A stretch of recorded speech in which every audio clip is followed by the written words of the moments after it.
Assalamu alaikum dear students. Now we are starting with part 4 of Cobra, which we have been studying in the previous weeks. What's new in this chapter? Let's explore. पहले ये outlines हैं, outlines में थोड़ा सा recap लेंगे part 3 का। आज हम पार्ट 4 को रिकॉर्ड कर रहे हैं। कोबरा एक एफर्ट एस्टिमेशन मॉडल है। इसमें हम कुछ अपनी प्रैक्टिकल एग्जांपल्स, इलस्ट्रेशंस और रियल वर्ल्ड की यूजेज को और applications cases from various industrial context देखते हैं। You already know that we start with motivational quotation for e-learning. We are doing the same today. The true measure of the value of any business leader and manager is performance. Good management is the art of making problems so interesting and their solution so constructive that everyone wants to get to work and deal with them. The conventional definition of management is getting work done through people, but real management is developing people through work. तो इन motivational quotation की summary अगर हम करें तो आप ये देखें कि जो लोग अपनी परफॉर्मेंस, जो मैनेजर्स अपनी परफॉर्मेंस दिखाते हैं तो उनकी गुडनेस का और उनके अपने काम में अपनी एक्सेलेंस का बेहतरीन मेजर परफॉर्मेंस है। Good management is the art of making problem so interesting. अच्छी मैनेजमेंट ये है कि आप लोगों को मैनेज करने के बजाय, काम को मैनेज करने के बजाय अपने प्रॉब्लम्स को इंटरेस्टिंग बताएं कि लोग उन पर काम करना पसंद करें। The conventional definition of management is getting work done through people. The real management is develop people through work. The concepts of management are changing, and we have to change according how the world changes. This is the message of today. हम लोगों ने previous class में ये देखा था कि जो cobra model है उसके जो मेजरमेंट्स हैं, जो उसके पी वैल्यू हैं, उसको हम लीनियर रिग्रेशन के साथ और मल्टी रिग्रेशन के साथ भी मेजर कर सकते हैं, जो हमारे फैक्टर्स हैं, अफेक्टिंग फैक्टर्स हैं। तो मैंने पिछली क्लास में आप लोगों के साथ मल्टी रिग्रेशन का भी जिक्र किया था और जो कोफिशेंट्स हैं उनका भी जिक्र किया था। जो लीनियर रिग्रेशन है और मल्टीवेरिएट रिग्रेशन हैं, दोनों की इंटरप्रिटेशंस जो हम करते हैं वो सेम है। रिग्रेशन कोफिशेंट और जो स्टैटिस्टिकल सिग्निफिकेंस है, जो पी वैल्यू है, उनकी इंटरप्रिटेशंस लीनियर रिग्रेशन के लिए और मल्टी रिग्रेशन के लिए दोनों के लिए सेम है। जो मैं अगर आपके रिवीजन के लिए कर देता हूँ कि स्टैटिस्टिकल जो सिग्निफिकेंस है, पी वैल्यू है, उसकी जो वैल्यूज़ हैं वो रेंजेस फ्रॉम 0 टू पॉजिटिव और नेगेटिव रेंज करती हैं। पॉजिटिव वैल्यूज़ जितनी हायर होंगी, जो स्टैटिस्टिकल सिग्निफिकेंस उतनी ज़्यादा होगी, मीन जो अफेक्ट होगा उन वेरिएबल्स का उतना ज़्यादा होगा। ज़ीरो का मतलब होता है these two variables are not affecting each other. अगर वो नेगेटिव होंगे तो इसका मतलब है दे आर अफेक्टिंग लेस। अब रिग्रेशन कोएफिशिएंट क्या है? रिग्रेशन कोएफिशिएंट ये पॉजिटिव और नेगेटिव होता है। ये देखता है कि आपके जो प्रेडिक्टर्स हैं और जो प्रेडिक्टेड वैल्यू है, आउटपुट वैल्यू है, वो आपस में किस तरह से पॉजिटिवली कोरिलेटेड है या नेगेटिवली कोरिलेटेड है। तो जितनी वैल्यू पॉजिटिव होगी उनका इन्फ्लुएंस उतना ज़्यादा होगा, और जितनी ज़्यादा चीज़ें नेगेटिव होंगी इसका मतलब है कि उनकी रिलेशनशिप नेगेटिव है, कोरिलेशन नेगेटिव है। मैंने आपको ये भी बताया था कि हम नल वैल्यू को, जो नल हाइपोथेसिस हैं, उनको एक्सेप्ट कर रहे हैं या रिजेक्ट कर रहे हैं।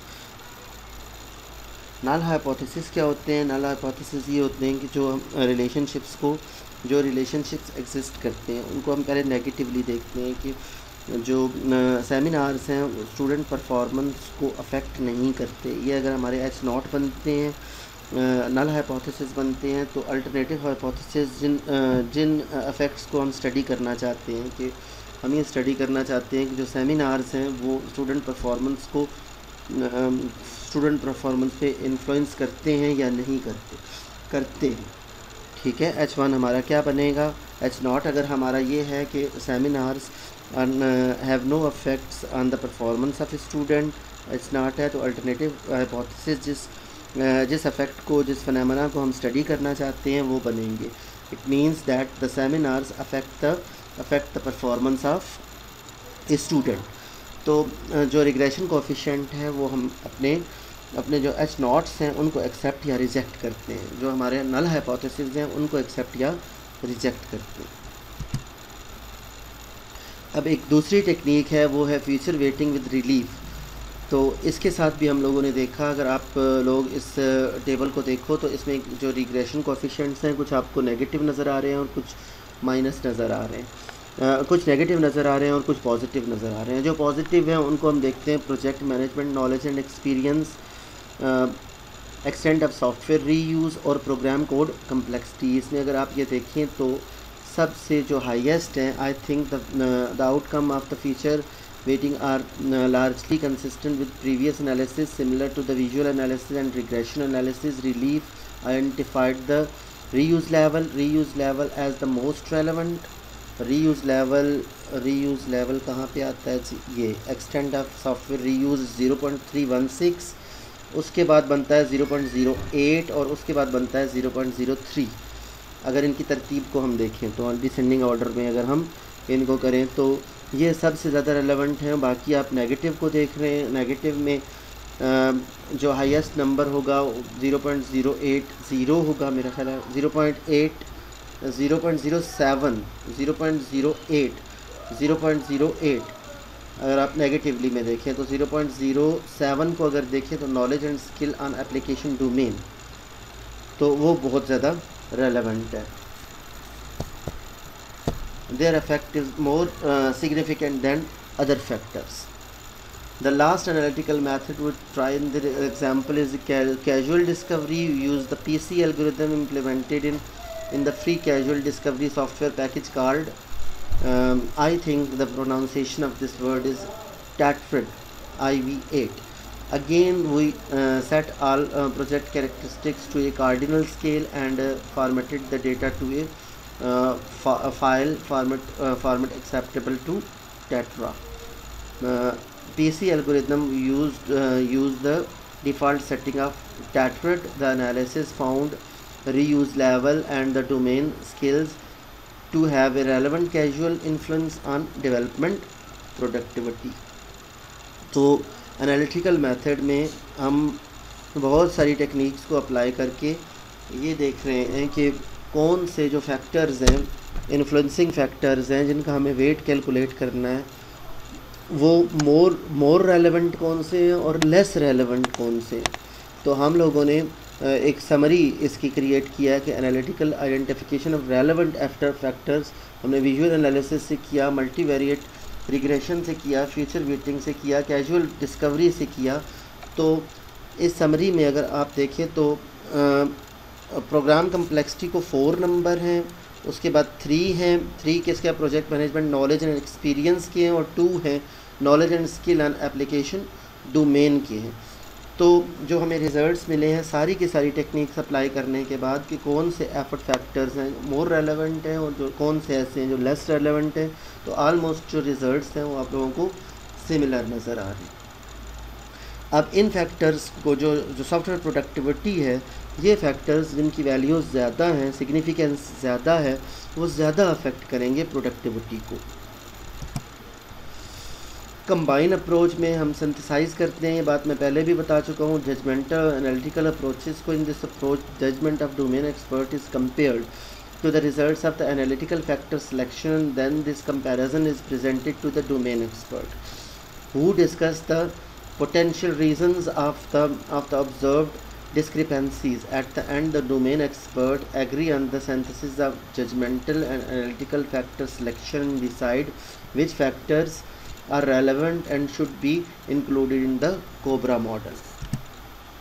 अब जिन फैक्टर्स की जो इन्फ्लुएंस है वो हाईएस्ट होगा, उनको हम एक्सेप्टेंस स्पेस में आ जाएंगे, ठीक है। जिनका इम्पैक्ट सबसे ज़्यादा होगा वो हमारे एक्सेप्टेंस स्पेस में आ जाएंगे और उनको हम कोबरा मॉडल में इंक्लूड करेंगे।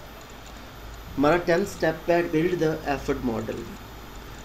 The cobra the effort of a new project is estimated using 2 inputs: the baseline nominal development productivity observed across already completed projects from the same context and the new project's effort overhead computed on the basis of the specific characteristics of the project. तो जब हम effort model cobra से हम develop करते हैं तो उसके 2 steps हैं। पहले एक नॉमिनल डेवलपमेंट लाइन बना लेते हैं जो प्रीवियसली कंप्लीटेड प्रोजेक्ट्स होते हैं, और न्यू प्रोजेक्ट होता है जिसकी हम एफर्ट मॉडल बना रहे हैं कोबरा को यूज़ करते हुए, उसके कुछ के स्पेसिफिक कैरेक्टरिस्टिक्स फाइंड आउट कर लेते हैं जो हम लोगों ने पिछले स्लाइड्स में देखे हैं। वो 5 कैरेक्टरिस्टिक्स, और उन पे हमने रिग्रेशन एनालिसिस,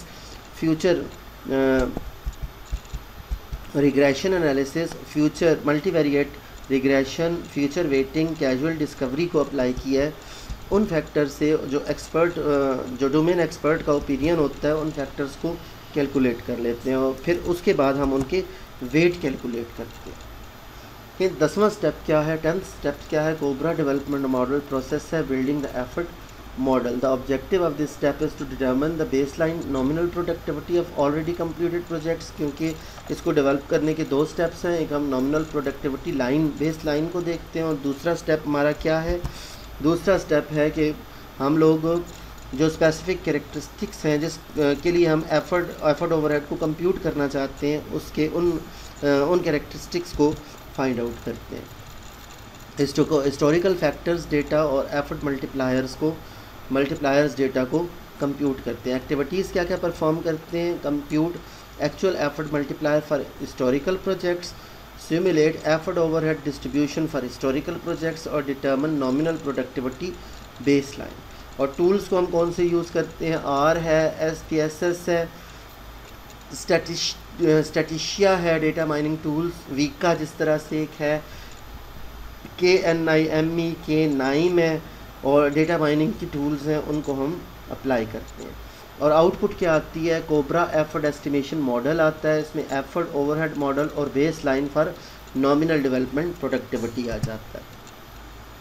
इस स्लाइड में आप देखो तो आपको ये नज़र आएगा कि एक्स एक्सिस में हमने एफर्ट मल्टीप्लायर्स जो हमने 4 स्केल्स सिर्फ और सिर्फ 4 स्केल्स पे जिनको हम लोगों ने कंसिडर किया, और वाई एक्सिस में अगर आप देखो तो एफर्ट ओवरहेड फैक्टर्स हैं सबसे, और फैक्टर्स को हमने डिवाइड किया हुआ है नॉमिनल में और एक्सट्रीम वैल्यूज़ में। नॉमिनल है मोस्ट लाइकली होती है और एक्सट्रीम वैल्यूज़ होती है। The effort factors eight variables are measured on a 4-point internal scale, and the effort factors overhead is linearly dependent on the factors value. जितने ज़्यादा ये मल्टीप्लायर एफर्ट फैक्टर वैल्यू जितना ज़्यादा होगा उतना ही ओवरहेड होगा, क्योंकि ये लीनियर रिलेशनशिप है इन दोनों में। The effort overhead associated with effort factor is computed using simple linearly dependency. तो आप लोगों को आइडिया है कि जो लीनियर डिपेंडेंसी है वो हम फाइंड करते हैं y=mx + c से। इसमें हमारी बन जाएगी एफर्ट ओवरहेड फैक्टर है वो हमारा प्रिडिक्टेड वैल्यू बन जाएगी, आउटपुट वेरिएबल बन जाएगा, और फैक्टर्स के साथ एक कांस्टेंट मल्टीप्लाई हो रहा है और एक और कांस्टेंट वैल्यू है एफर्ट ओवरहेड जिसको हम लोगों ने नॉमिनल रखा हुआ है।